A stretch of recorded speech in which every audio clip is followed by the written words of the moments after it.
Hello and welcome to this very special live stream celebrating Gerry Anderson Day 2024.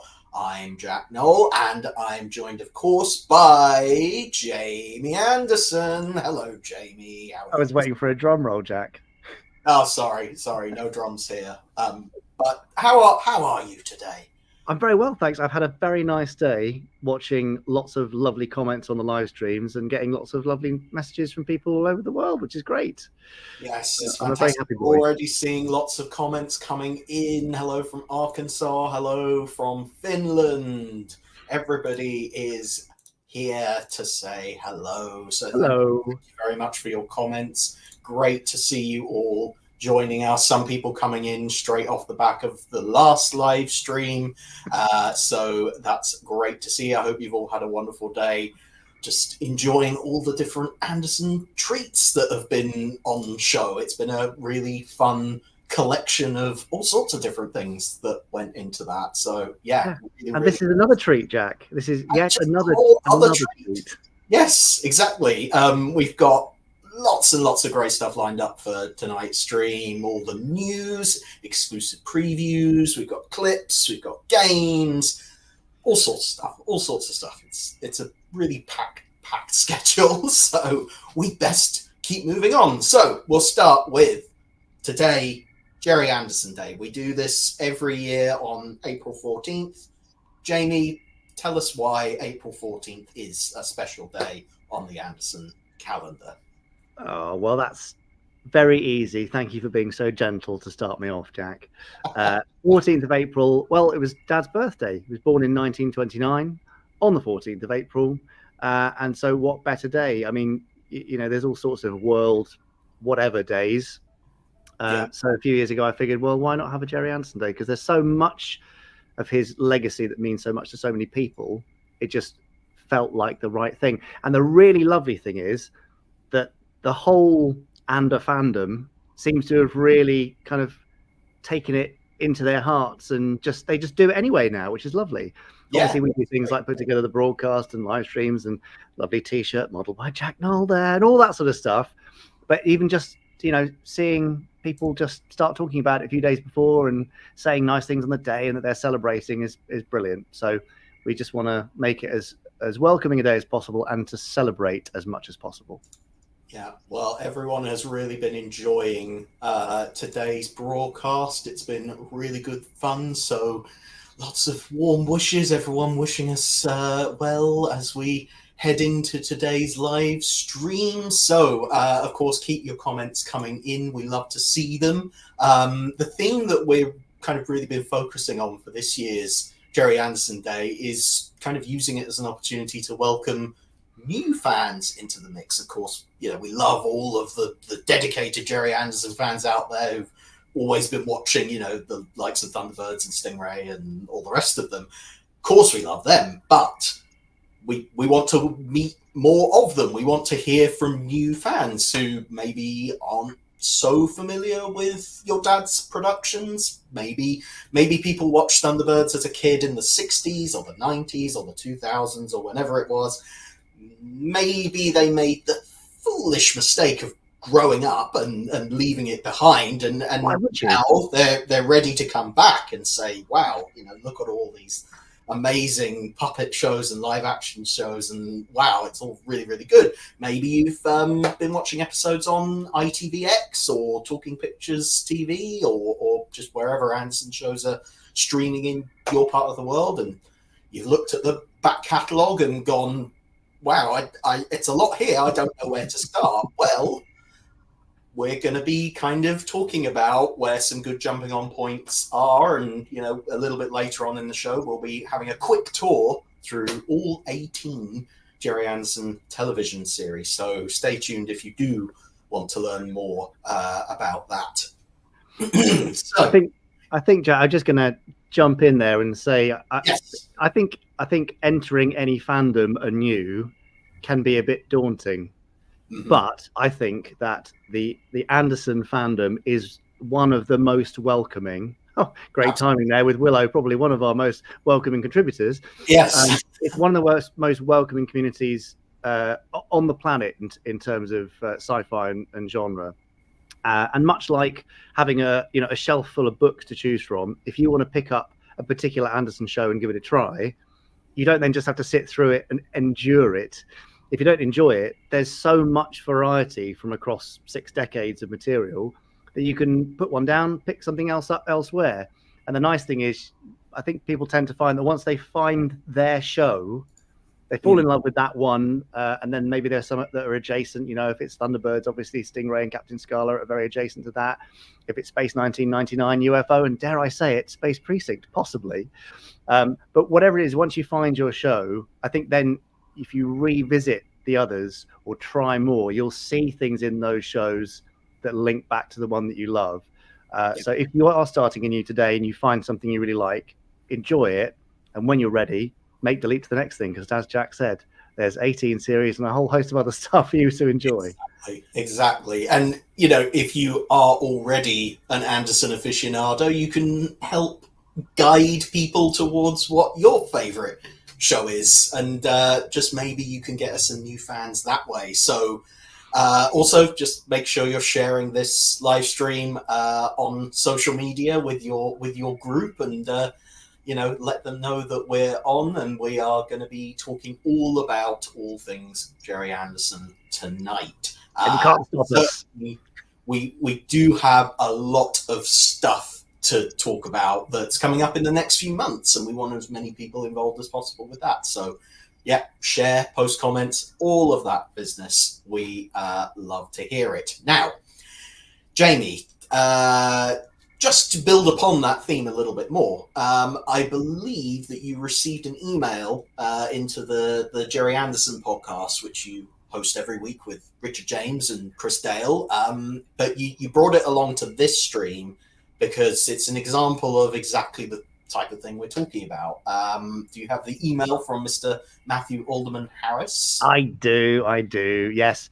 So, yes, as Jack said, this was sent to the podcast at gerryanderson.com.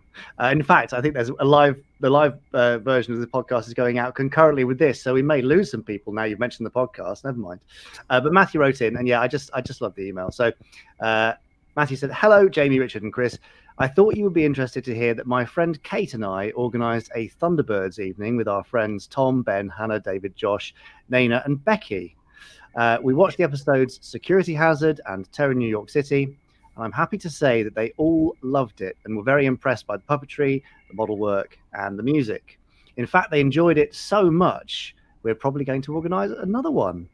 Highlights from the evening include the hilarity that ensued when it was revealed that Scott was blabbing to Chip without having to be talked into it, us all agreeing what a legend Virgil is, correct, for driving all 3 elevator cars simultaneously, my friend Josh, who's studying engineering, pointing out the flaws in moving the Empire State Building, all right, Josh, and my friend Naina mishearing a line of Scott's and thinking he was telling Jeff to shut up when what he said was set up.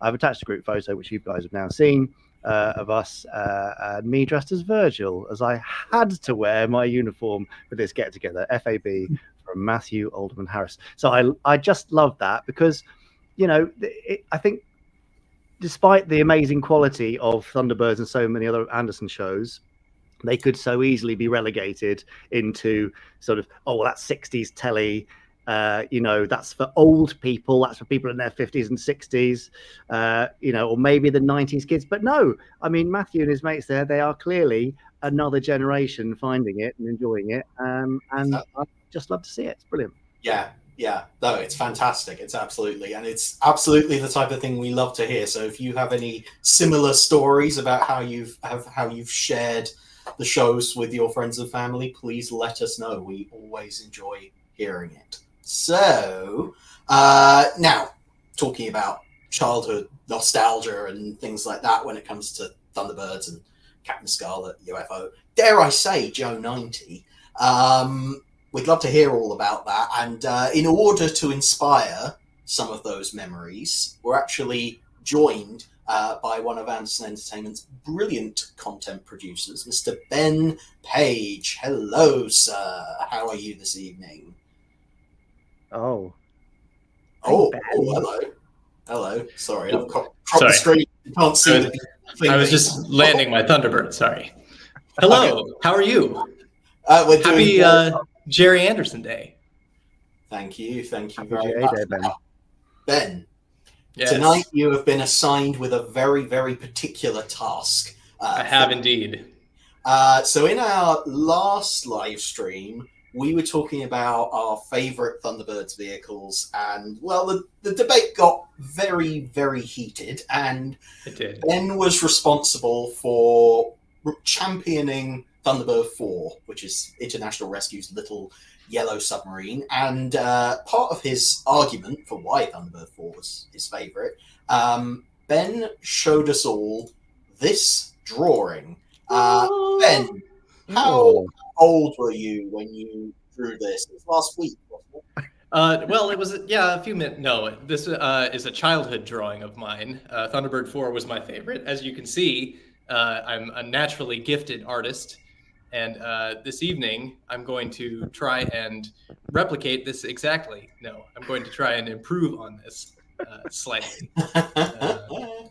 Yes, Amazing. this is a childhood Thunderbird 4 of mine. I don't know why it's orange, but I guess in my eyes, in my youth, it was orange. It's one of those things like lyrics to songs. You know, if you mishear a song in your youth, that becomes the color it is to you. So in my eyes, it was orange. So well, it looks like quite a few people are fans of that masterpiece already. But yes, your challenge this evening is to create a brand new masterpiece dedicated to your favorite Thunderbird, Thunderbird 4. So I'm guessing you've got all your art supplies ready in front of you. And yes, the finest technology provided by Brains. Okay. Pencil, the pencil sharpener, a bit of a straight edge, perhaps even some markers. Okay, good. Right. Well, we expect great things. So please lower your expectations accordingly. You're going to be working on that piece of art throughout the stream, and we'll be checking in every so often to see how you are doing and see how far your artistic talents have come along since you were a little fella. So we will keep checking in with you and see how you get on. So everyone, please wish Ben well. Wish me luck. Challenge, and if your comments are really nice, Ben might just post the completed artwork to you. So keep your comments coming in, because you could be the winner of that marvelous illustration, which I am bigging up in quite a big way. So yes. Good luck. Pressure's on now. Pressure's on. I better get drawing. We will check in with you a little bit later. See you soon. Good luck, Ben. I'm sure he's going to do just fine. Now we've talked about Ben's, childhood growing up with Thunderbirds, so it's only right that the two of us also share a few memories. So I'm prepared to go first. I have a childhood picture of me, age 6, with I believe it must have been Red Nose Day. Hence the giant red nose on my face. Explains that, Jack, thankfully.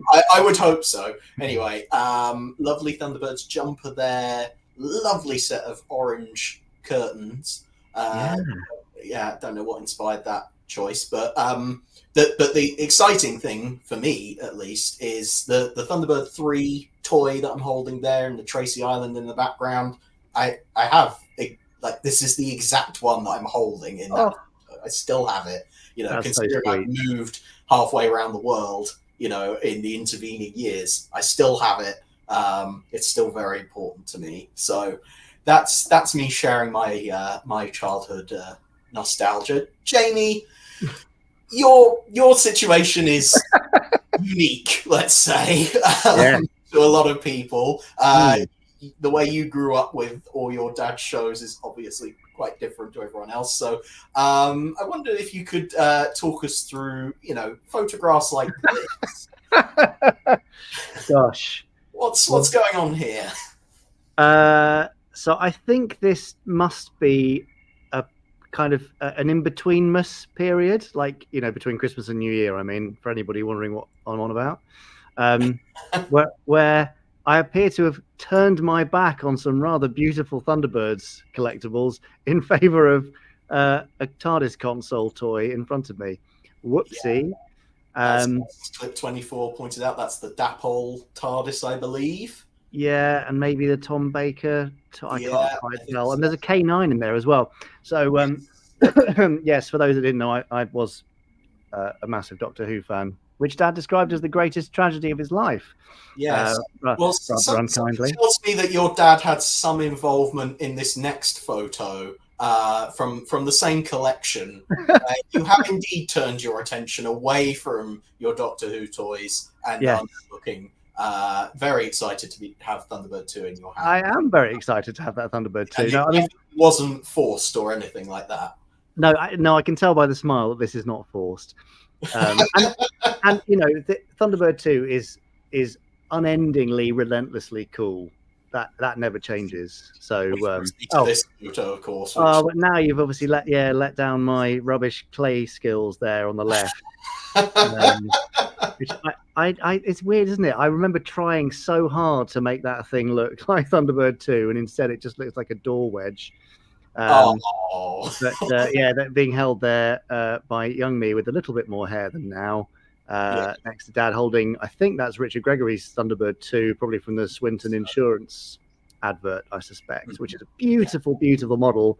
That taken in Dad's old office. You can see on the wall there a collection of old Fall for the Falls photos, and that is that horrible, uncomfortable looking grey sofa in the background, straight out of the 1980s, was where I used to sit to endlessly watch the U-matic tape of the Space Police pilot on repeat, which Dad always thought was very odd, but it was one of my favorite things, other than probably Attack of the Alligators, which I must have watched 1,000 times as well. So absolutely, and why not?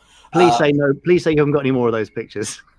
I have a few more, but we'll keep them. We'll keep them back for now because we do need to keep moving along, because it's time for our Anderson Online preview, where we are going to be taking a look at some exciting things coming up in the worlds of Gerry Anderson over the next few months. Some of these things you might have already seen. We've been talking about them a lot over the course of this week as we've been building up to Gerry Anderson Day, but some things I guarantee you have not yet seen, and we have some guests as well waiting in the wings to join us all about it. So here we go, starting off with, well, it's the limited edition Gerry Anderson Day t-shirt, which I am modelling at this very moment, and is very nice, and it is still available from shop.gerryanderson.com. So do head along there so that you can take part in our celebrations. And just because Gerry Anderson Day may be coming to an end today, it doesn't mean you can't have a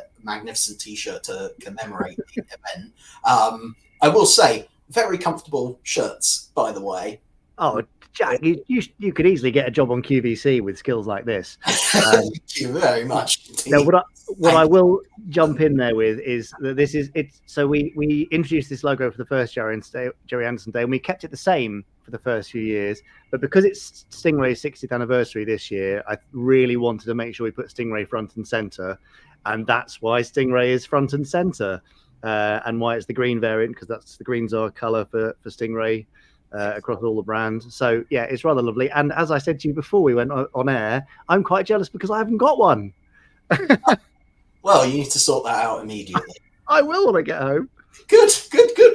Right, so that's the Gerry Anderson Day t-shirt. Lovely stuff. Next up, of course, it's our Gerry Anderson Day 12-hour broadcast, which a lot of you will have seen just before we went live over here. We have had a 12-hour stream running throughout the day with all sorts of different clips and episodes and documentaries and interviews and trailers and vintage adverts and all sorts of lovely stuff, just celebrating Gerry Anderson Day across all aspects of his career. And yeah, wonderful stuff. And immediately after this stream, you can then hop over and watch the 12-hour broadcast again if you missed it the first time.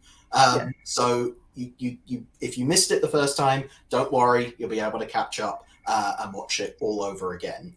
Yes. Or if you did watch the first 12 hours and you want to see it again, just please feel free. But we just wanted to make sure that wherever you are in the world and whatever your Sunday has brought, that you had a chance to dip in and get some free Anderson stuff. And there's no YouTube ads or any of that pesky stuff going on. You can just sit and enjoy, dip in and out as you please. And up front, there's a really lovely new Ander primer from Chris Dale, who previously did our great primers series about all the shows. But this one is about Dad's life, legacy, career. And it's a really good jumping on point, or a nice reminder if you're not familiar with the shows. Absolutely, yes. So lots of lovely stuff in there. Do make sure you catch up on that. Now, what could we be talking about next? Why, it's Stingray, Deadly Uprising, and joining us to talk about this particular piece of news, we have AC, who is the range producer on Deadly Uprising. Hello, sir. How are you this evening? Good evening, gents, and happy Gerry Anderson Day.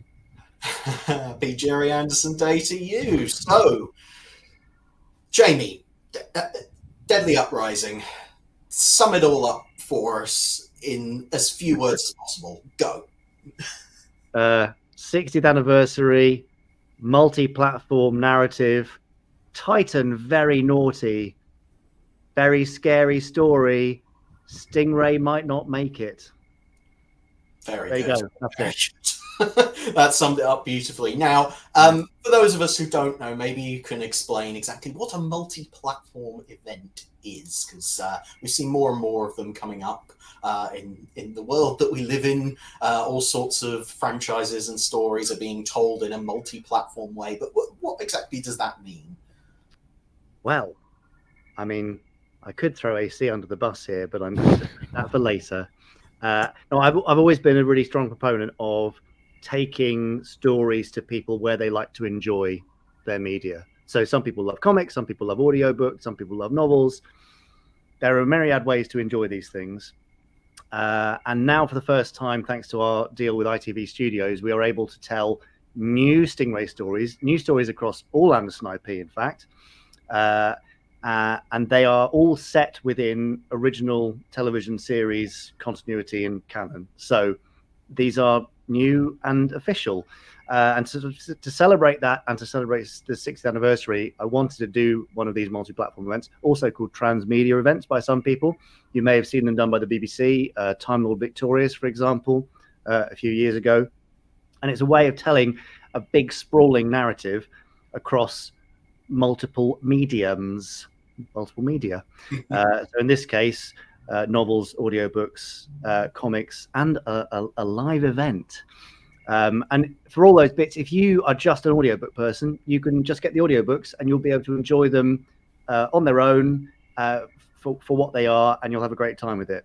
Same for comics, same whatever. But if you like to enjoy all different forms of entertainment and you collect the whole set, then you get to enjoy this big, rich narrative where each type of medium is used to its best performance to tell that story in the best way. You know what I mean? There are certain elements to comics which just can't really be told the same way as in audio, for example. So we're maximizing the effectiveness of each bit of output, and it's a lovely collection. And AC has been put in charge of helming it. I am merely the phones to his Troy Tempest. Of course, yes, absolutely. So AC, you're in response to what Jamie said, I suppose your role has been to both ensure the consistency of the whole story across all these different media, but also to make sure that each individual story stands up well in its own right. I wonder how you've approached that challenge, because it seems like quite a complicated thing to put together. Well, yeah, I suppose it is, Jack. There's a very useful phrase. You ask the question, how do you eat an elephant? And the answer is one bite at a time. So you have to break it down into manageable chunks. So Jamie and I and Nick Briggs had a discussion at the beginning of the process how we were going to approach this and what exactly I needed to do. And Jamie had put together a nice story outline, basically developing the main story beats of the entire narrative. And then what I did was I thought, right, which of these are going to break down into things that would work well for comics, which would work well for perhaps novels or audio adaptations, and sort of broke it down, put a little bit more information into each of them, and then started to see how the story flowed from there, made a few subtle adjustments here and there where needed. And then it was really on to the process of making sure everything stayed within our walled garden, if you like, our guidelines of making sure nothing strayed out of canon or everything felt like it very much belonged in the Stingray universe. And it's been really exciting to see the whole thing shaping up and coming together. It's the sort of story that, while it would sit very truly within the Stingray television universe, you simply wouldn't be able to tell this kind of a story in a Stingray episode because it is so vast and there's so much going on and it keeps building and building and the excitement keeps going. And you think, what's going to happen next? Well, you'll have to see what happens. But as Jamie said, it's also got the fantastic benefit of being able to be enjoyed piece by piece without necessarily having to go on and find out what happens in the rest of the story. So it's perfect whether you like big stories that span multiple iterations, or if you just like to take one little piece and enjoy that for what it is. Caters for everyone, and it's fantastic that way. Wonderful. Yeah, it's great to hear Stingray and maybe in the future other Anderson properties are going to get the same treatment. That would certainly be exciting. Jamie's sort of looking very clear about that. So, of course, it all kicks off in July with Deadly Concerto, which is a live concert performance. So, can you tell us a little bit about that? What people might be able to expect from that little starting piece?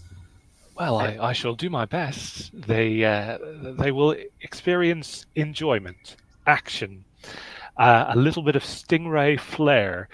I think the best way that I can sum up Deadly Concerto is that because it's a live performance, it's perhaps a little bit more tongue-in-cheek than the rest of the narrative. Because it's a live performance, we're not talking full-blown pantomime here, but it's got that little bit extra that just to engage the audience, maybe give them a few laughs, but mostly it's a nice little, almost like a prologue or a prelude to the rest of the narrative.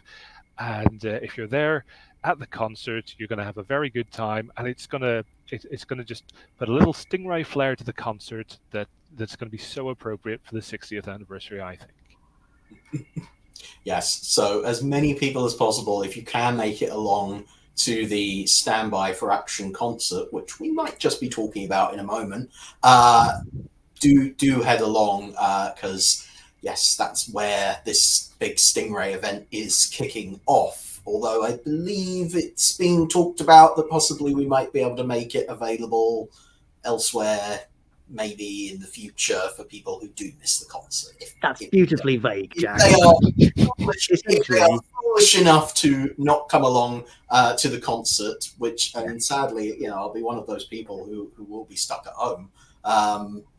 Yeah, we are really understanding and appreciative of the fact that not everybody can make it to Birmingham on the 13th of July, for a variety of reasons. So yes, we will be doing our best to make a version available more widely in the weeks after the concert. But obviously, being there live for its world premiere, accompanied by a full orchestra with a full cast, will be the best way to see it and the best way to celebrate the 60th. And is it fair to say that the music maybe has some kind of role in said story, or would that be way too much? It's very strange to call it Deadly Concerto and then not be a musical element, I would say. So that sounds like a very good hypothesis you've got there. That's good to hear. So beyond the live performance, then you've got novellas and audiobooks, comic anthology, all of these things coming out, they're going to be very well spaced out throughout the year, building up to November, which is, of course, that is Stingray's 60th anniversary in November. So how can people kind of follow along and keep up to date and make sure that they are catching all of these releases? Well, as usual, if Jamie doesn't mind me saying so, I think the best place to get all of the Gerry Anderson news and information would be through our wonderful social media channels and the Gerry Anderson website, gerryanderson.com, where we will be keeping everyone up to date with the latest and greatest information on the unfolding story that is Stingray Deadly Uprising. Very nice. In fact, I will just add in to say if there is a little banner on the front page that you can click through, and then you can learn more and sign up for little teasers and tidbits and cut scenes and all sorts of other stuff. But if you don't like going to the site and clicking, then going to gerryanderson.com/Stingray will save you a click. All the information is there, so definitely dig into that and get clued up on all things Stingray. Now is a good opportunity to, go and watch some classic episodes so that you're ready for the saga to continue with Deadly Uprising. AC, thank you very much for joining us to talk Deadly Uprising, and I'm sure we will see you again in the future. Thank you for coming along. Thank you. Thanks, AC. He's done a very good job, Jack. He's been doing a great job being range producer. He has had a lot to coordinate, that's for sure.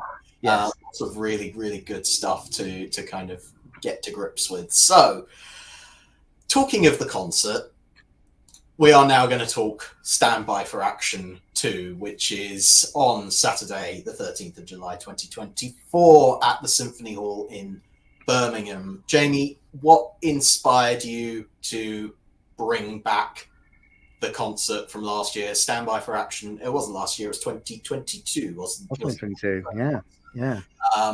So why are you bringing it back? What are you doing differently? What are you keeping the same? Because I think back to it now and I think, God, that was a lot of hard work. Why are we doing it again? And part of the reason is the reaction that people had to it. There were some key moments during that concert where you could see people turn to each other and almost embrace because of the nostalgia was so strong. I obviously had Richard James and Charlotte Serple near me, who met on Space Precinct and ended up marrying, and so that was a lovely thing for them to hear Space Precinct live. But there's something so evocative and so powerful about the music, and when you're in a room like that and you share it with 2,000 other people, it creates such a special atmosphere. There was so much positive feedback. It was just such a lovely thing. So we wanted to bring it back, but not just to do the same show. There were lots of people who said, "Oh, why didn't you have XYZ pieces?" Well, we've listened to those, and we've made some adjustments to the program.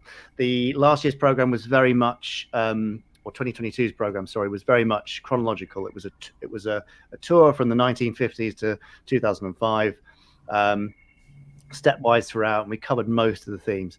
This time we wanted to do something different, bring some suites, some little collections of music together, and we found that they really nicely clumped together by location or style, or some kind of thematic content.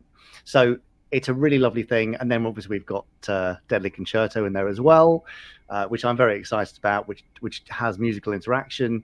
So staging a live Anderson story with live orchestra playing along is very cool, and I'm very excited about that. And if you'd like a Gerry Anderson Day live stream exclusive,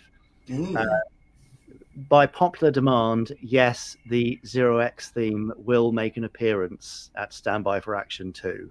Oh, that'll be good. That'll be very nice indeed. Yes, I can imagine that, played by a full orchestra, being in the room with that happening.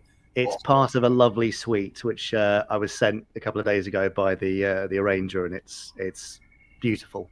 Top notch. All right. Well, we look forward to that. So Saturday, 13th of July, 2024. If you want to get tickets, head to gerryanderson.com/standby for action 2. On that page, also, there is an opportunity there to get a 20% discount at one of the hotels that we have partnered with if you are staying in Birmingham for the show. So head along to gerryanderson.com/standby for action 2 for all of those details. And Is there more? there's more. Oh boy, there's more. Now this could this be? Here comes the Space Knight collectible VIP Eagle, and joining us on the stream is Mr. Chris Thompson, who I believe has a prototype of said Eagle in his hands right now. Chris, I think he does. hello, happy Gerry Anderson Day. Welcome. What's going on with this new Eagle? Well, this is the classic Eagle, but now in tangy orange flavor. This is based on the lesser seen VIP Eagle from Breakaway. Bit of controversy about exactly how much of this was orange because it's only in a few shots. But yeah, we've sort of weighed in on that debate and decided to make the entire passenger pod orange. I think as a few people have done quite recently. But yeah, I for one really like it. I always love putting more colors onto Eagles and things, and this is a good example. So, yeah, we've been doing a few of these with the Collectibles range. So a lot of people have been talking about Thunderbird 2. And it's been a pretty, it's been a great opportunity to do a lot of these models and things like that, how I would quite like to have them. Yes, this entire range exists purely for Chris's benefit, of course. But, it's a good opportunity. I guess probably a better way of putting that is that, like, sometimes you do see other companies having to make trade-offs and things like that for whatever designing these things. So it's quite nice to be able to zero in and make sure the details are where they're meant to be.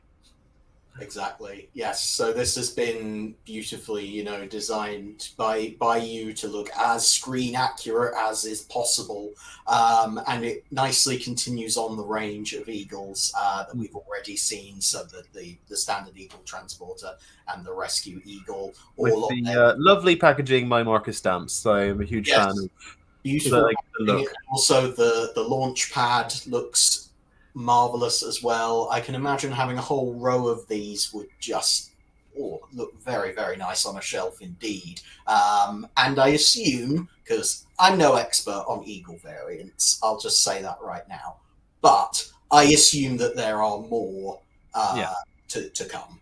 So at the minute we've been focusing on the ones with the traditional passenger pod. However, there are a multitude of Eagles that come with varying degrees of attachable bits and bobs that are that replace the passenger pod. So we're now moving on to looking at those at the minute, and hopefully people like what they see. Okay, so that's the diecast VIP Space 1999 Eagle coming soon. We don't have a definite date yet, but we are looking ahead to the future here. So over the next couple of months, stay tuned, basically, is the message there, because we'll be, as soon as we have the VIP Eagle ready to blast off, we will let you know. Absolutely. It won't be long. It won't be long. There you go. So we are going to keep Chris here now, because our next announcement is something that Mr. Thompson has been working on as well. What could this possibly be? Maybe some sort of exciting egg whisk? Does anyone recognize it? Oh, wait a minute. It's a replica display Wasp sidearm from Stingray. And there is Chris once again holding the prototype, making us all very, very jealous. Chris, get all the prototypes. I don't know. I think it has something to do with him being the one who designs them. Oh, yeah, no, fair Chris, tell us what went into creating this beautiful kind of life-sized version of that classic prop. Well, it's a very tricky prop to get right, because for people who know Stingray particularly well, they had a human-sized version, which this is based on, and then the puppet version, which the red nozzle is like twice as big. So trying to find a good medium sort of go-between on them was quite tricky. But I don't know. I feel like it's quite a nice compromise. It fits quite nicely in the hand. It's a really lovely piece of 60s retro design. It is. The particularly beside the Thunderbirds sidearm, it just looks nice, fun, and a little bit daft. And I've been having a lot of fun not only in designing and modeling this thing, but also trying to work out exactly how it works for reasons. It's so this is the prototype. As you can see, the more closer final version has the ridges around the circle, whereas this is more of an intermediate one. But I'm very pleased to have one of these at last, because I've always wanted one, and a good thing that Anderson Entertainment is a vessel for making stuff that I want. And the good thing is that everyone else will get to enjoy it as well. So it's not just Chris. We'll get around to it.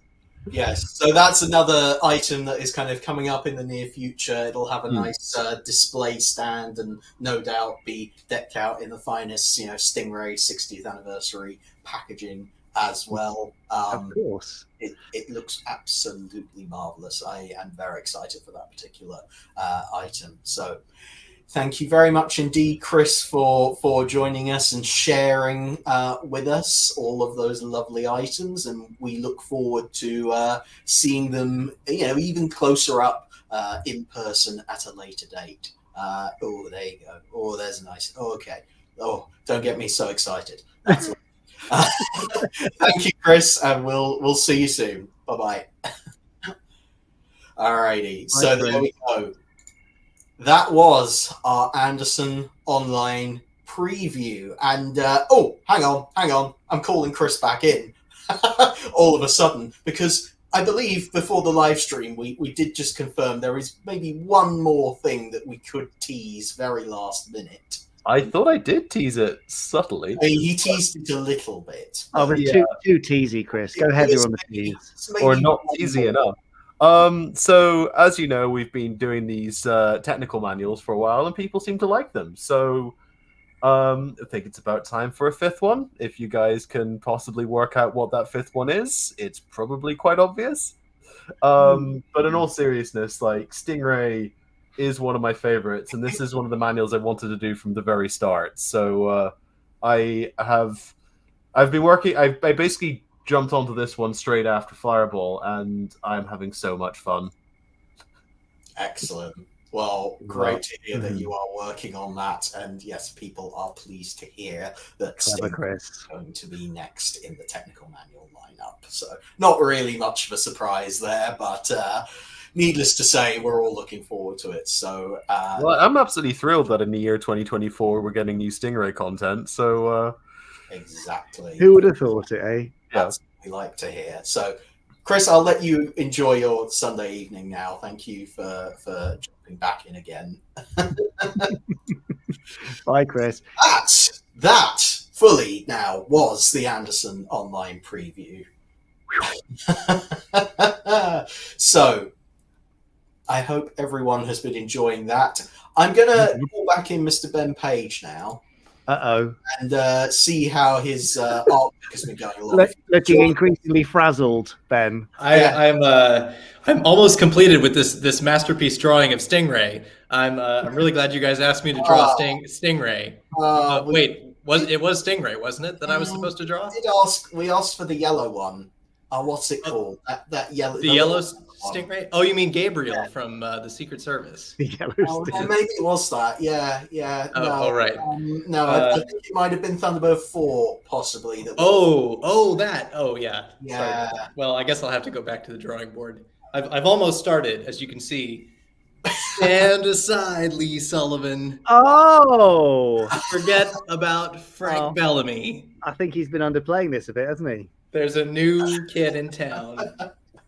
No, it's quite tricky. I'm not artistically inclined, so I like the angle though. That's I have to say it's coming along nicely. It's off to a good start. So we're just in the pencil sketch phase now. So okay, everyone's very impressed. I have Yeah. to say that everyone is very, very impressed. Oh, Oh, thank you for the Thousands encouragement, resounding everyone. That's has been the resounding reaction. much appreciated. You're doing very, very well. My plan to set the bar low is working. Well, we will let you carry on with that and check in a little bit later on. See you soon. Now, Jamie. Jack. One of the things that comes up a lot is, people don't know what a good jumping on point is for different Gerry Anderson shows, or maybe they don't know the full extent of all the shows that your dad worked on. So I put together a little challenge for us, which you can see here, if I can get it on the screen in the way that I want it. There we go. Nice. This is the Gerry Anderson timeline, and as you can see, there are 18 different spaces that need to be filled in with different shows. And hidden in amongst this timeline, if we get all the shows in the right places, it will reveal a hidden message, a message about one of the questions that we get asked the most here at Anderson Entertainment. It's the one question that we always get asked, and no matter how many times we answer it, it never seems to satisfy people. They keep asking, but we're going to try again. First of all, we need to decode this message, and we need to figure out where everything needs to go. And I'm aware of the time, so we're going to have to rush through this one quite quickly. Okay. But Jamie, let's test your knowledge. Let's see where all 18 shows go, and I'm prepared to help you out with this as well. Thanks. Can I start with my least favorite? Sure. Sorry, Joe. Joe 90 is going straight into 1968. Yes, absolutely. I mean, it's a shame you don't like it, but I've grown to tolerate it because of your nurturing spirit, Jack. So yes, I know. I have tried to make you like it. there you go. There we go. That's the first one in place. Let's have a couple more. Excellent. Well, I'll stick Terrorhawks in '83. I will go from the ridiculous to the sublime. Yes. Would you say Terrorhawks is a favorite of yours? Yes, of course it is. Yes. Terrorhawks is wonderful. It's not to everybody's taste, but nor's Joe 90, so that's cool. If you're a Red Dwarf fan and you're new to Anderson, I feel like Terrorhawks is a good place for you to start. That's a good shout. I've never thought of that, but yes, you're absolutely right. They're very kind of similar kind of style of comedy going through both of those. So yes, absolutely. Well, I'm going to jump in and talk about maybe one of my favorite shows, which is kind of, I think, quite underappreciated, and that is Four Feather Falls, which we drop into 1960. It's the first show that Gerry kind of made independently. It was an idea that he had with Barry Gray for a Western cowboy show. It was the first kind of proper invention of the supermarination technique before it evolved into greater things. But Four Feather Falls, lovely show, very, very charming, and just really enjoyable. So that would be my next pick. Jamie, do you have another one to slot in? Because I watched it on the podcast recently for an upcoming episode, I'm going to pop The Protectors in 1972. The Protectors, yes. That's often, mislabeled as not a Gerry Anderson show because it doesn't feature the familiar sci-fi elements and things like that, but very much a Gerry Anderson production. And if you watch any episode, you're bound to recognize some of the guest stars from other Anderson shows. So well worth a watch. Very enjoyable, crime drama type stuff going on. Very, very exciting and very 70s as well. It's very cool. So next, I am going to put in place, let's go to the beginning. Let's talk Twizzle. Now, this is the only Anderson series that you can't really watch because, unfortunately, the episodes are missing because they date all the way back to 1957, and sadly, we only have the first episode. But needless to say, it was the starting point. It was the first TV series produced by AP Films and featured a lot of the people working on it who went on to make Thunderbirds and all of those really successful supermarination shows. So that's kind of one I'm going to shout out as well. Jamie, another one? Well, could I complete the 1970s live action sandwich? How's that? Go for it. Yes. So, well, if the Protectors is the slightly disappointing filling, then the delicious but different bread either side is UFO in 1970 and Space 1999 in 1975. Absolutely. Yes, there we go.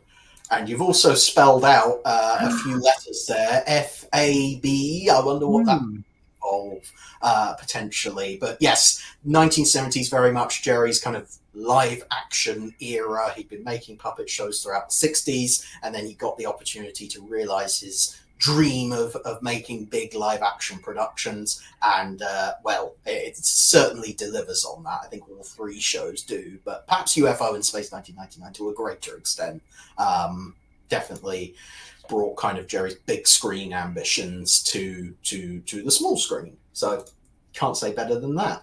I am also going to add in another live action show, which of course was Space Precinct, which let's celebrating its 30th anniversary this year, starting back in 1994. Space Precinct definitely well worth a watch as well. Sometimes does get a little bit forgotten about, but I think people have been rewatching it recently and have really, really enjoyed it. So definitely one to take a look at. Jamie, where are you going to go next? Well, I've seen a fair few people say, come on, Thunderbirds 1965. I mean, we have to put that in, don't we? And also, it's very near neighbour Stingray 1964, because we know that because it's the 60th anniversary year and we already talked about that. Yes, to be fair, we have been talking about that quite a bit. So, yeah, all right. I think enough letters, Jack, to make any sense? Fabma? Maybe we're getting there. Let's put in a few more. Let's put Captain Scarlet in there after Thunderbirds and before Joe 90. And let's finish up the top row as well with Torchy the Battery Boy, which... Very nice. We won't say too much more about Torchy the Battery Boy. You can watch it. It does exist. You don't have to, by any means. It's there. Jamie, where do you want to go next to kind of finish this up and try and make some sense of it? Okay, I'm gonna finish the 80s and 90s. That's all right. Yep. I'm gonna go Dick Spanner, 1987. Mm-hmm. The little known and too little loved Lavender Castle in 1999, celebrating its 25th anniversary. Indeed. And another one that definitely deserves a reappraisal because it is a very lovely little show as well. Here. And then New Captain Scarlet in 2005. Yes, New Captain Scarlet. That was Gerry's opportunity to remake Captain Scarlet with all the benefits of 21st century computer technology, and it really is one of the best examples of remaking any show. I think it is so simultaneously faithful to the original, but also introduces so many new elements and refines quite a lot about the original series. So New Captain Scarlet, if you haven't seen it, you've got to go and watch that. That's for sure. All right. Finish it up, Jack. Come on. Super Marination bits to fill in, so I'll take care of those. So Supercars going in 61, Fireball 62, and finally, last but not least, somehow, we have Secret Service going. Funny how we ended there. Which feels like an appropriate place to end with its bizarre mixture of live action and Super Marination that never quite took off. So that's going to spell out a little message for us. And in fact, it says, so what does FAB mean? What does FAB mean? Well, fortunately for us, Mr. Chris Dale has the answer to that question. So we're going to play in a video now from Chris, which answers definitively what FAB is. See you in a bit. Many questions surround the Gerry Anderson universe. Questions like, what's a cham brains? And could the controller have launched the VGR and then shot himself? And of course, what is faith against the fact of imminent collision? But one question is asked more than any other. Is that you, Captain Magenta? No, not that one. The question is, what do the letters FAB stand for? Oh, yeah. I see. Many of the finest scientific minds and highest tech computers of the Anderson universe have been put to work trying to solve the problem to no avail. Data and figures have been analyzed. Result negative. No. And so the question persists, and has done ever since Thunderbirds first aired. Not just within Thunderbirds and Anderson fandom, but among the wider general public too. It's a code, I want it cracked. From hardcore fans to the bloke down the pub who hasn't seen an episode of Thunderbirds in decades but is terribly keen to show you his impression of how the puppets walked, everyone seems to have an opinion on what the letters FAB stand for. Because they have to stand for something, right? What do they mean? I'm going to send you out a team of top people to probe into this problem. Hold it. Yes, it doesn't really require a detailed forensic examination to get to the bottom of this question. It's obvious what the use of the call sign FAB is meant to mean. Yeah? Oh, well, how about filling me in? Sure. It's an affirmative, it's an agreement, it means that things are all running smoothly. Everything now FAB. The term is nothing more than an acknowledgement, similar to Roger. Roger, Fireflash. Roger, Skywalker. Canaveral, Roger. But the letters FAB themselves don't actually stand for anything. Let me try to explain. The idea that those letters must stand for something may have arisen due to the use of similar terms in Stingray and Captain Scarlet and the Mysterons, the Super Marionation shows produced before and after Thunderbirds. PWOR. Both PWOR Proceeding with orders received. and SIG Spectrum is green.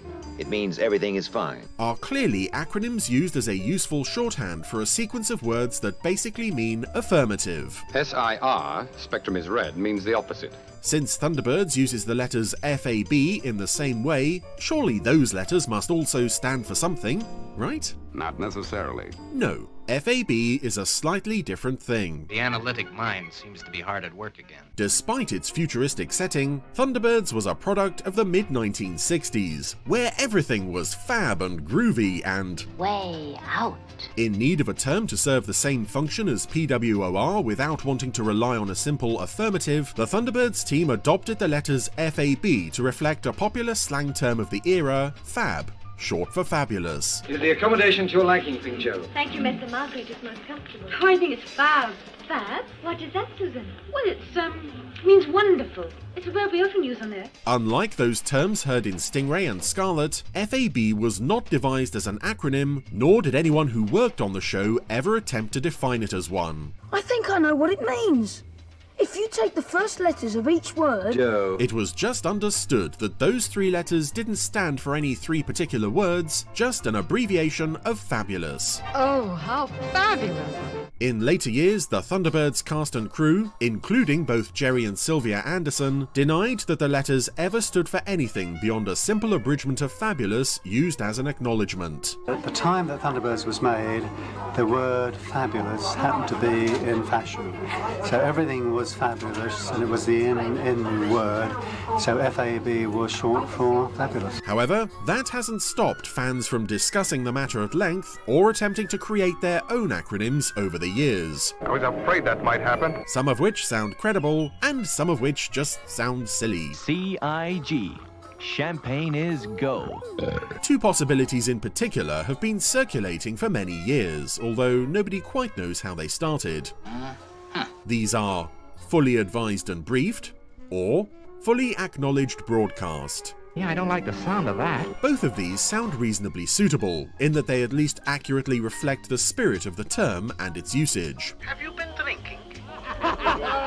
However, neither of them come from the original Thunderbirds creative team, and neither of them were ever heard on screen, because neither of them are anything to do with the show. So no matter what your memory tells you, you really didn't see Virgil Tracy use one of these in an episode you watched at your granddad's house in 1971. I was almost sure. Another suggestion along the same lines is fully audible broadcast, which is just silly. I mean, what's the alternative? Largely inaudible broadcast? I got a terrible line here, man, you know. Over the years, several elements around the Anderson universe have also employed the acronym of FAB for unrelated organizations. Oh, well, what a capital idea. One of these was the Federal Agents Bureau, an international detective agency which their official character biographies claim both Lady Penelope and Rhapsody Angel worked for prior to Thunderbirds and Captain Scarlet. Does anyone know where they've gone? In recent years, the spy-fi audio drama First Action Bureau has also taken inspiration from those three letters, but there's no direct connection to Thunderbirds. Our secret is safe. We also can't not mention the Fab Ice Lolly, introduced alongside Thunderbirds and still going strong today, but it's doubtful that the members of International Rescue were merely expressing a hankering for the finest ice lolly the world has ever seen when they used the letters FAB. What's unusual about that? FAB remained in use through later versions of Thunderbirds, including the 2004 movie, FAB breaks, the 2015 CGI series, FAB Thunderbird 5, and even that one. FAB, Scott. FAB back at you, Dad. Over now. But wisely, none of them attempted to put a series of words to the letters. I guess that's the best thing for it. Of course, there's nothing to stop anyone having fun coming up with a phrase for the letters FAB, and in fact we encourage you to do so in the comments below this video, the sillier the better. Cool, sounds like fun. The idea isn't to have fun, the idea is to gather information. But within the context of the original Thunderbirds television series, its 2 feature films and various spin-offs and reincarnations, FAB is not an acronym of any kind. And that's how it's gonna be. Always. Got it? The 3 letters are short for fabulous, and that's all. All? Nothing else? Nothing? FAB, Jamie. FAB, Jack. You need to say FAB back at ya. FAB back at you. Do I have to say that? I'm sure you saw me recoil when I played that Turbocharged Thunderbirds clip. We're not going to go down the Turbocharged. No. People can go and find that for themselves at some point. But if you're just joining us, welcome to our Gerry Anderson Day stream where we are celebrating all things Gerry Anderson. And one of the things that one of our team members, Mr. Ben Page, is working on very hard over there is a... Ben, perhaps you want to explain what you're doing there before people... Well, somebody's just joined, Ben. You're now in big trouble. Oh no! I'm so sorry. I've done a thing that someone else did once. Only they were drawing Fireball XL5. No. So once upon a time, when young Ben was a budding artist, he drew Thunderbird 4, and Thunderbird 4, that drawing has appeared on the internet, and yes, there it is. There it is. And we're attempting today for Gerry Anderson Day in celebration of the great man's life and legacy and work to emulate the greatness of that childhood drawing. And I'm slaving away at it over here, and I've not really made that much progress. I'm kind of worried. Oh no, run out of time. Colors are coming in though. It's getting there. It's getting there. It's it's about ready for launch. You've got some time, so Any advice, chaps? More yellow notes. More yellow. Hurry up. Yeah. Hurry up. Okay, great. Just crack on with it. We'll let you get on with that. Yeah, doing great work, though, Ben. He's doing a good job. He's doing quite well.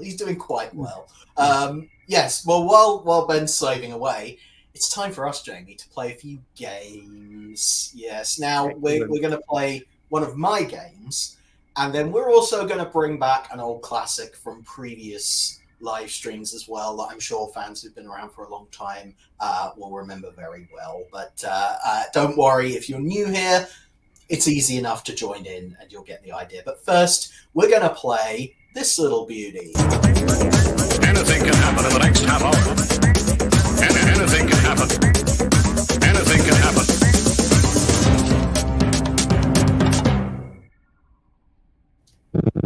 Wow, have we upped the budget for title sequences, Jack? I know, no expense spared on that intro. That was amazing.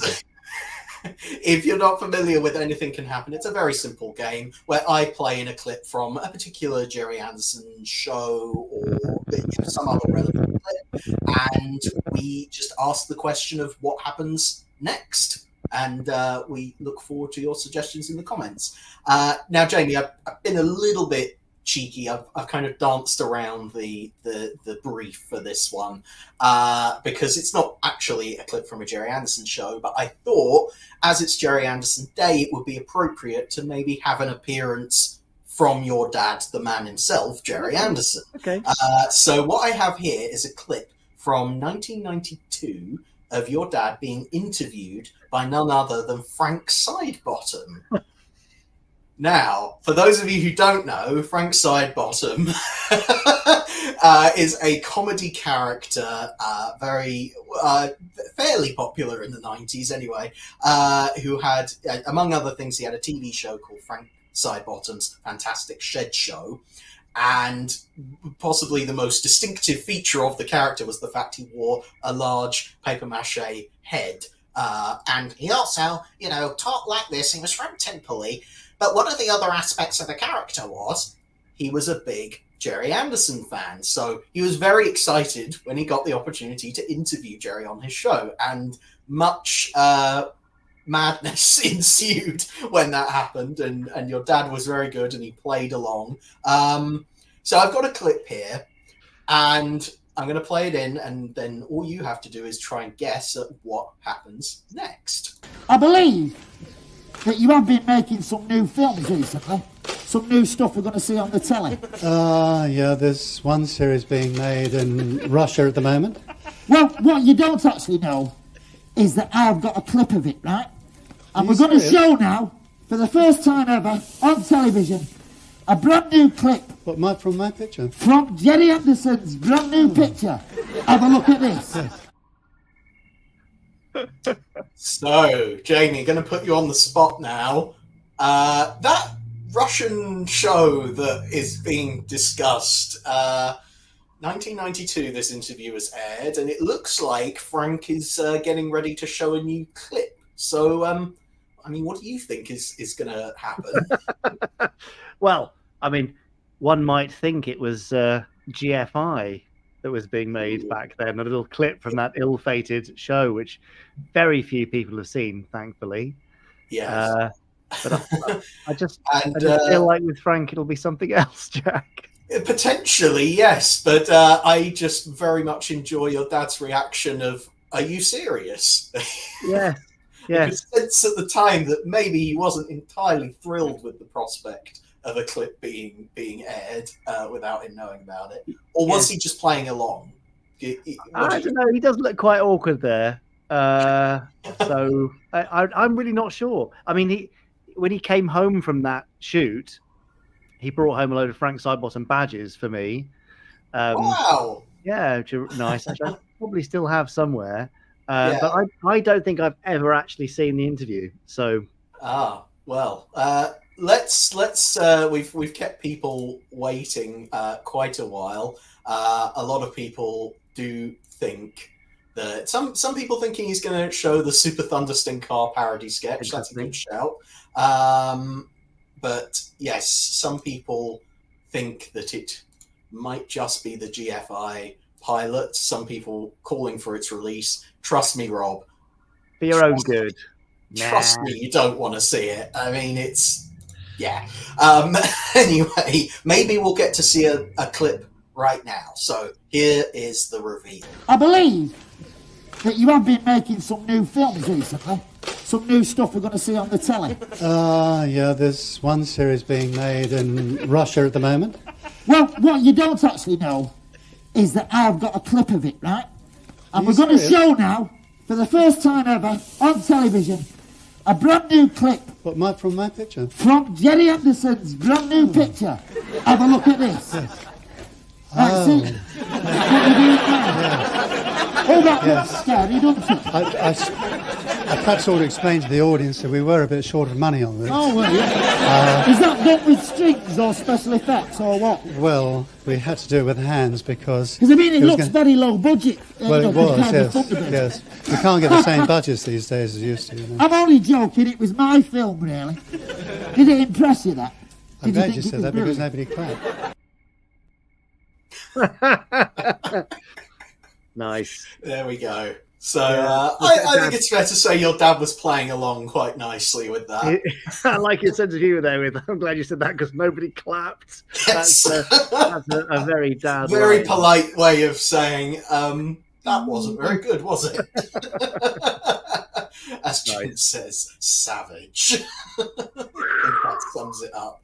But yes, there we go. That was a very special round of Anything Can Happen. But now I'm very excited to be doing this. I'm very, very excited to say that we are now going to have a game of Blankety Blank. Appearing tonight on Virgil Tracy, Destiny Angel, Officer Orange, Atlanta Shore, Captain Scarlet, and Dr. Venus. And here are your hosts, Jack Knoll and Jamie Anderson. The budget didn't quite stretch as far as we would have wanted towards a whole new intro. Yeah, it all went on Anything Can Happen. I mean, really, I can't possibly replace Richard James. There's you can. So I wouldn't want to. So I'm quite happy with just having my head kind of slapped over the top there. I'm sure whenever Richard does get another chance to play Blankety Blank with you all, he will. I am not replacing him. I am merely standing in. But I have some Blankety Blank questions for people. If you're not familiar, all you have to do is look at this quote from a particular Gerry Anderson show and tell me which words are missing, which character said it, and which show and which episode they are from. So we're going to get started with this one, which is, gee whiz, he sits there, blank, blank, while those three guys in that spaceship are heading for disaster. I just don't dig him. That's, gee whiz, he sits there, blank, blank, while those three guys in that spaceship are heading for disaster. I just don't dig him. What could be in those blank spaces? Jamie, any initial ideas? I must be hungry because I was thinking eating burgers, but I'm pretty sure it's maybe not going to be that. Yeah. I mean, playing Minecraft seems like maybe a little bit too contemporary.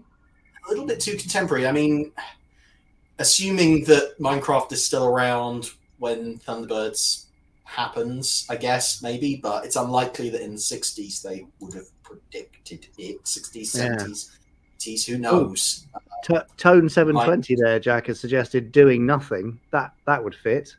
That would definitely fit, yes. And they're guessing also Sunpro, possibly. Another person saying chess, Sunpro. Playing chess, Alan Tracy, Sunprobe, Thunderbirds. I mean, that sounds like someone who knows the correct answer, and it is indeed. Gee whiz, he sits there playing chess while those three guys in that spaceship are heading for disaster. I just don't dig him. Nice line. Very 1960s, American dialogue there, beautifully delivered. But there we go. So that was the first one. Now next, this one might be this one's a bit more tricky. General, please don't underestimate their intelligence. It has always only been a matter of time before they discovered a way to pierce our screen. Blank. General, please don't underestimate their intelligence. It has always only been a matter of time before they discovered a way to pierce our screen. Blank. What could be that missing word? Ouch. Ouch! With a question mark? Yeah, ouch. Insurance? I mean, any number of coffee to distract the general from. Yeah, there's a whole lot of suggestions here. Help? Has help ever really been said with a question mark? I don't know. Scarlet, breakfast, correct. Funnily enough, breakfast not too far off actually. Oh, not too far off. Cigar, shield. Anyone tuning in right now, just listening to you reel off random words with a question intonation, Jack, is going to be very confused. I mean, possibly FAB? FAB? That's definitely never said with a query. I think you will find that Doug Morris here, among a few other people, actually does have the correct answer. It is toast. And sure enough, it is Ed Straker in UFO. The episode is Destruction. General, please don't underestimate their intelligence. It has always only been a matter of time before they discovered a way to pierce our screen. Toast. And, of course, that was because Ed Straker and General Henderson sitting down to have a briefing together, and they decide to sit down and enjoy some breakfast while Nothing discussing better than a breakfast briefing. So hence the toast, which I believe they did partake in the end. So the answer to that question was yes. Now, finally, one more blankety blank for you, which is, now go straight home, Jake. There was a stranger in town last night. They say it was blank. Now go straight home, Jake. There was a stranger in town last night. They say it was blank. Now, if you know the series and know the characters, then you've got a bit of a clue in there by having a character name available. But needless to say, I'm still interested what people might decide to put in the blank. So let's see. Of course, they say it was Jack and Jamie. Brilliant Could have suggestion. been. Could have been. Let's see. Metal for Tea. That's a very niche reference indeed.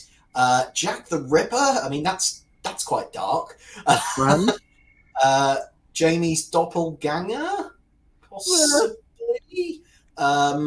Tone suspects it sounds like Four Feather Falls. Could be. Quite a weirdo we have. Nice. That's one suggestion. Richard and Chris, possibly. Yes, trying to infiltrate the stream. Richard and Judy. Batman and Robin. I see a theme here. People have been making their suggestions. Could have been Zuni, but I don't think it's likely. Let's see. Do we have any correct answers here? This one is close to the right answer. Pedro and Fernando. But the exact line, I don't know if we have it. It's Pedro the Bandit, Mar Jones, Four Feather Falls, How It Began. So Stuart almost having it quite right there. Maybe didn't quite type out the full thing. I'm not sure. But yes, indeed. The answer was, of course, Mar Jones from Four Feather Falls. The first episode, How It Began. The first scene, in fact, really. So it's pretty early on. Now, go straight home, Jake. There was a stranger in town last night. They say it was Pedro the Bandit. Now, as I said earlier, Four Feather Falls is one of my favourite Anderson shows. It's a gem. So I wanted to give it a little bit of representation in our game of Blankety Blank. That's a lovely selection. A really lovely selection. Yes, so let us know how you did. Let us know how you got on, because I've seen a lot of correct answers. I've seen some very good suggestions. But thank you all for playing, and we had a lot of fun there. Now, well done, everyone. Well done, Jack. Well done, Jack, for being games master. Well, thank you. I took on the role from Richard. Richard gave me a really good pep talk. It was short. He just said, "All right, go on if you have to." I guess you can take up the blank for me. Well done. So, with that being said, we're coming towards the end now. I'm sad to say, but we do have time for one more quick check-in with Ben. Oh, Ben is scribbling away. Don't reveal yet, but can you just sum up in one word how you think the experience is going as you rush to finish up? I'm going to buy you a little bit more time. One word. At this point in the transaction, frantic. Frantic is a good word. Frantic is good. But it wouldn't be a true international rescue mission if there wasn't a bit of urgency. Yeah, it's got to come down to the why. You've got to last minute to get it finished. So but I think we're going to make it. All right, we're going to make it. I look forward to seeing it, Ben. We will check in with Ben in a few minutes, but I just wanted to recap the news very quickly because earlier in the show we had our Anderson online preview where we talked about all the wonderful things that are coming up over the course of the next few months from Anderson Entertainment, as well as some of the things that we've been doing today to celebrate Gerry Anderson Day. So, of course, we have the limited edition T-shirt, which I am modeling beautifully right now. I very much hope that my modeling career will take off after this live stream. Absolutely. I think there's a very real possibility of that. Like launch trolley, Jack. Yes, that's definitely what's going to happen. Next, we have our 12-hour broadcast, which, if you're really keeping on top of things, our 12-hour broadcast has actually started again. It's a loop of different Gerry Anderson shows and documentaries and interviews and clips and trailers and ads and audio stories as well, forgot to mention those earlier, that are all forming part of our Gerry Anderson Day celebrations. We had one 12-hour broadcast just before this stream started, and you can now catch up on that stream because it is playing out on YouTube right now. Starting in 40 minutes, in fact, starting at 9 p.m. UK time. I thought it had already started, so there you go. That's me. Hopefully it hasn't. You should have time to go for a pee, have a little snack, get yourself a drink, and settle down again before the 9 p.m. Run restarts. I very much hope so. If you want a quick link to go and visit to see that, go to gerryanderson.com/GA-day, and you can see all the details there, including the full schedule of all the different shows that are going to be running over the course of that broadcast. So that was that. And then, of course, we talked about Stingray Deadly Uprising, which is the big Stingray 60th anniversary multi-platform event with live performances and novellas and comic anthologies and all these wonderful stories that are going to culminate into a really big, chunky Stingray adventure. And you can put that on the cover, chunky. I want that word. That's your quote. It's great. That's my review, chunky. Yeah, Jamie, any more quick words to say about Deadly Uprising? It's been in the works for a little while, and it's now finally starting to kind of take off and happen. Yeah, I mean, I proposed this to the team about a year ago, so it's been a long time coming. There is an amazing roster of writers and artists working on this, many of whom will be announced in due course. Some you may know from the UK comic scene, some internationally. We've got a fantastic LA-based writer for our final installment who's known for some really big stuff internationally. It's going to be great, and it all kicks off with Deadly Concerto on the 13th of July. But even if you can't make that, there are ways you'll be able to access it, and you can pick up any or all parts of Deadly Uprising and still enjoy it, compartmentalized, or the whole narrative. It's up to you. Absolutely. And of course, yes, you've neatly brought us on to Stand By for Action 2, which is the concert which is taking place on Saturday, the 13th of July, 2024 in Birmingham at the Symphony Hall. You can go and get your tickets at gerryanderson.com/standby for action 2. There are all the details there about the event. So pop along there, and you will be able to enjoy not only Deadly Concerto, but also lots of other music from the worlds of Gerry Anderson. Including the Zero X theme that I exclusively revealed earlier in this live stream. Yes, that's going to be a highlight for me. I think definitely that's going to be wonderful. So that's Standby for Action 2, and then we also announced the next in our diecast collectible range, which is the Space 1999 VIP Eagle, looking beautiful, as Chris said earlier, in a tangy orange flavor. Please don't like the Eagle. No, please don't do that. That wouldn't go well. But yes, here we have a beautiful variant of the Eagle, which will sit alongside the standard transporter and the Rescue Eagle. This is the next in the series of Space 1999 Eagles, and yes, another member of our diecast collectible range, which I'm sure we'll be seeing more of in the future as well, because they seem to have gone down very, very well indeed. Lots more. Now, speaking of collectibles, first of all, there's just a few more images of the Eagle, but we also had the reveal of this, which is the replica display Wasp sidearm. Another one for Stingray's 60th anniversary. This is a full-sized prop replica of the gun that's used by members of the World Aquanaut Security Patrol. You see Troy Tempest using one many times to dispatch his underwater foes, and this is a beautifully recreated version of that prop with all of the details, placed just so. And it looks really great, in hand, and it will be displayed on a nice stand as well. So definitely this is going to be a nice one to have on the shelf. You can actually maybe see in the top corner, I've got the Thunderbirds one, and it's tiny on this screen, but it would also perhaps join that range from a few years ago of yes, as well.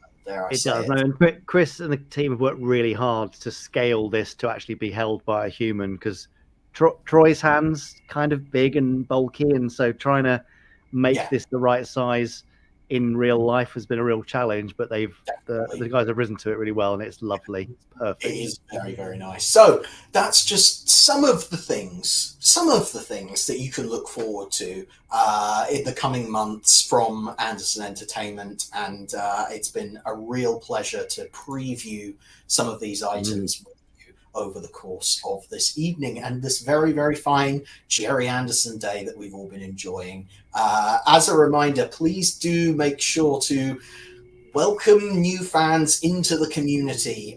We are definitely encouraging that this Gerry Anderson Day. It's the perfect opportunity for you to kind of nudge some friends and family into maybe sitting down, watching an episode of Thunderbirds with you or something like that.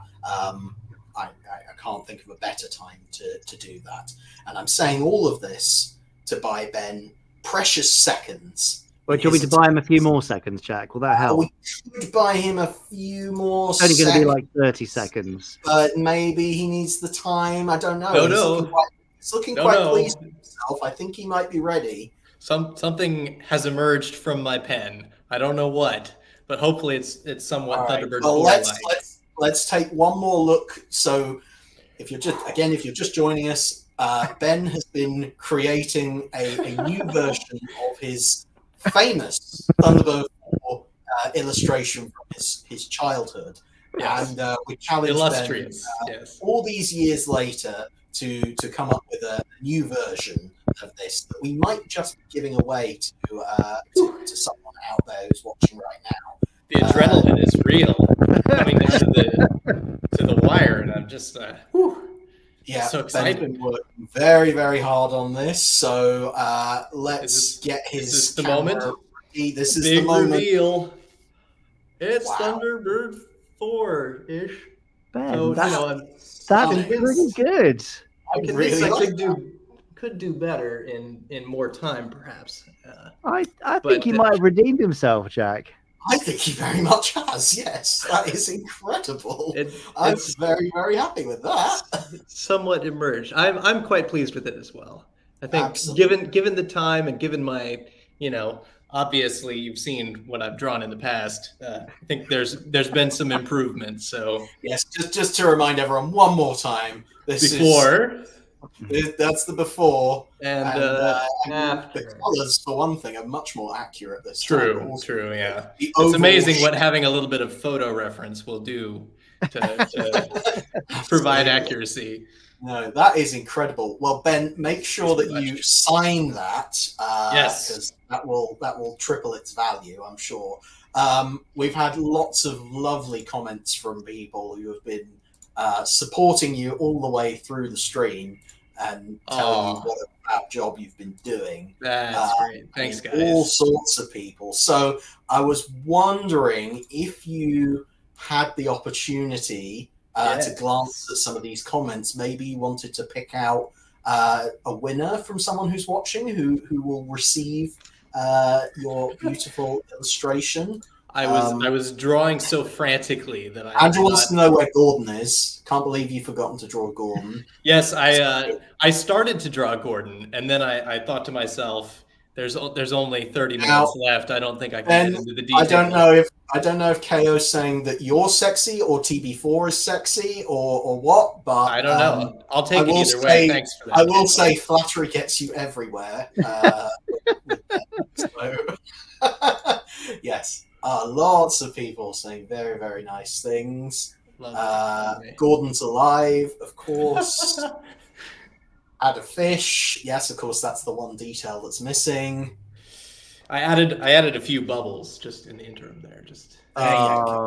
That's really brought it to life, Ben. Yeah, well, that's really the selling point. Before the bubbles, it was just okay. Now it's really smashing. Everyone's really getting in their flattery now. I think you need to pick a winner before. I don't know how I can possibly pick a winner. Everyone's so lovely and kind. Yeah. Could that be our winner there? Sure. This one here. I was going for Tone 720. Tone 720. Yes. I mean, it's not. I mean, because this isn't flattery. This is quite feels like genuine. Genuine constructive feedback where they genuine appreciation. Exactly. You didn't even have to call you Sexy Ben. So no. I would say this feels like real praise. Well, thank you, Tone 720. Well, congratulations, Tone 720. This piece will soon be on your wall. Yes. He's not guaranteeing in your bathroom, hopefully. But yes, Tone 720. If you email us support@gerryanderson.com and mention that you are the winner of Sexy Ben's Sexy TB4, then we'll arrange for that to be sent over to you. Thank you. Willow. This is true. This is a fact. Yes. No, it's not. If you need help, Ben, do let us know. But in the meantime, thank you very much for your efforts in illustrating Thunderbird 4 this evening. It does look wonderful. Thank you very much. Happy Gerry Anderson Day.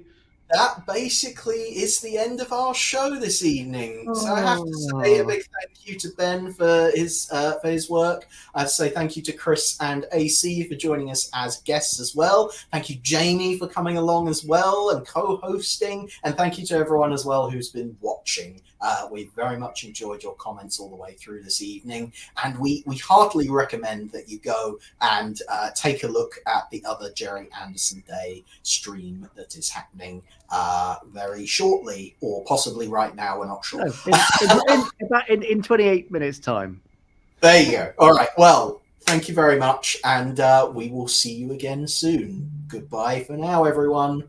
Bye. Thanks, everyone. Bye-bye. Yeah, Happy Day. Baby.